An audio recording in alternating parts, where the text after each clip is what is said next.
Alright, so this is a little bit kind of strange.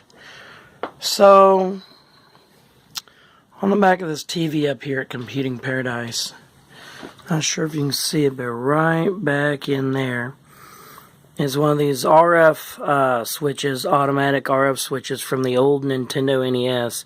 See the little shiny connector there. So I do not have an antenna connected up to this TV. Okay. I am trying to do this 38-year-old Mattel Electronics Intellivision. Now I just remembered that I'm going to have to get a converter, a signal converter, to take this old analog and then run it into something this TV can run.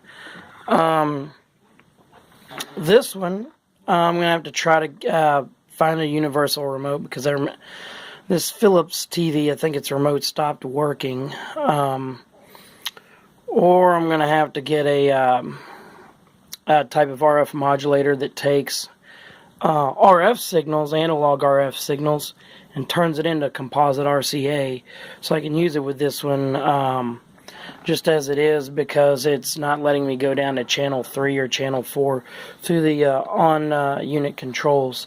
So I probably need to pick up a universal remote. This TV is easily capable of running this Intellivision in terms of the signals, and I did run it on this TV back in 2010. Yeah, I've been wanting to play Night Stalker, which I got for the Intellivision. My dad got me playing that game in 1984. Oh, it's such a great game, one of the best. Really eerie and suspenseful. So, I've been wanting to play this, and I could not get the Intellivision emulator to work out right. That's not the main purpose of this video. The strange thing about this video is why this TV is getting a signal without an antenna. I got, you see the wire stretched from this game console, goes all the way up to this Nintendo RF auto switch. And that's the only thing connected to the coaxial. And it just, I channel up and down on this TV. And I actually got channels. And so if I actually added an antenna, it would run like, even a cheapy antenna would run it just really good, because, if it does that good without an antenna, then any antenna should work. But yeah, I got various projects, yeah. Super Mario Serial, but this thing, I want to do a review on this game. Look at that art style. This game came out in 1982, and the art style looks like late 60s on through the 70s. This game is so awesome. Where's the copyright date?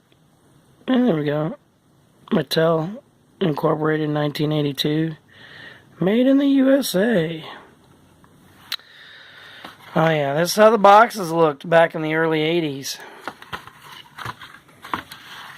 Yep, of course, right now it is, hey Google, what is the date and year? On the website epicconverter.com, they say, day of year is a number between 1 and 365. Hey, January 1st is day 1. Hey Google. After today... Stop. Hey Google, what is today's date? It is Saturday, the 3rd of February, 2018.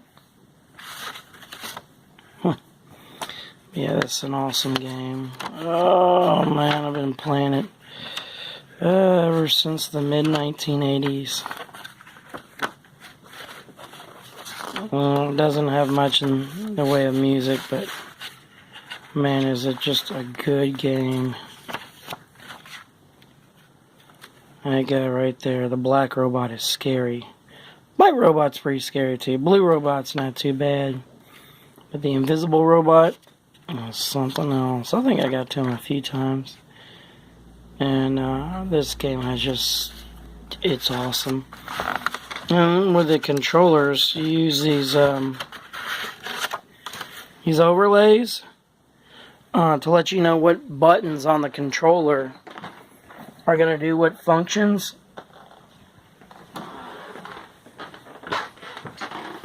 But yeah, this is some great stuff. Look at how enthusiastic everybody was. I think this was put out in 81 or 82, and this is how things looked back then. I mean, this was a 16-bit game console, but the graphics didn't look 16-bit. That's because that one CPU did everything. It like managed all the picture information, all the sound information, the artificial intelligence for like the characters and like everything. And there's a reason why they show these in these computers in this manual, and that's because in terms of the CPU that is in this Intellivision, Mattel Electronics Intellivision, it is essentially pretty much a PDP-11, a DEC PDP-11, but turned into a game console and without tape reels and stuff. I think it's like a General Instrument CPU. I think it is. I'm going to have to look it up again. But, yeah, that's some neat stuff. Some of those graphics look pretty good. Yeah, it had some really good graphics for the time. This thing went directly up against the Atari 2600 that everybody knows of, the old Atari. It's in the same generation. Yeah, and they show these here, these computers, because the PDP-11 computer looks like that. And that's basically the same CPU that's in this game console.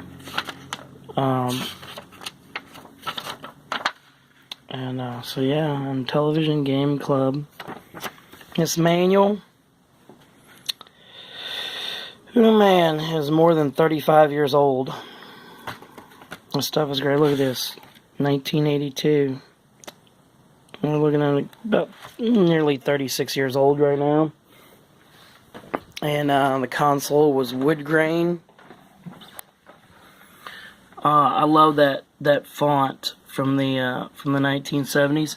The Atari 2600 was wood grain as well, and it came out, I think, in the fall of 1977, and it had a MOS 6502 microprocessor. That's essentially what is in the Nintendo NES. Right over there, but a different clock speed, of course. And the reason why the Nintendo NES has much better graphics is because it has an onboard graphics chip that just offloads a lot of those functions from the CPU, and therefore can provide better graphics.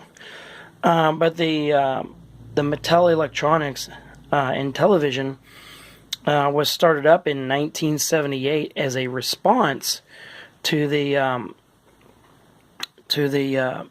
Atari 2600, and Mattel wanted to get into the video game market, so they started working on the project in 1978. They got it done in 1979.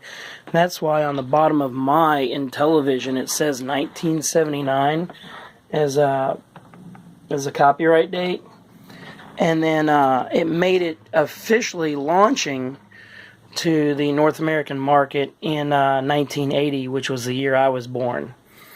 So that's a little bit of history on the Mattel Electronics Intellivision, and 1982 is a big year.